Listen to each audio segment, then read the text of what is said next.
Hoy, ano yan? Anong project na naman yan? Ano karon? May project kayo? May project na naman kayo? Ma, Hoy, ay ano na ma, naman yan? Ano na naman? Ang baga na yan? may project kami ma sa Dota bala, pahinga ako 50. May project ka na naman. Ano karon? May project na kasi may project na naman. Hindi na uubos yung project na yan. Ano na naman project yan? Sa school yan eh, Dota 2. Ano?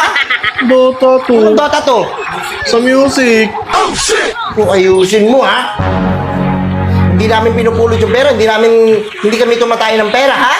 Oo, sa school naman yun eh. Hindi mapupunta yun sa project mo. Pag hindi yan pumunta...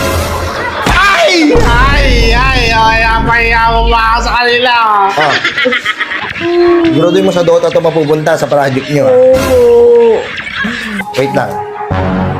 Meron pala akong naalala. Ano yun? Di ba may sinabi ka sa akin noong nakaraan na project mo rin? Noong nakaraan? Sabi mo may project kayo sa Counter-Strike.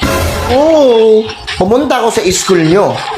Tinanong ko yung teacher mo kung may project kayo na Counter-Strike. Ano sabi ng teacher mo? Wala po akong binibigyan ng project ng Counter-Strike. Ano yun?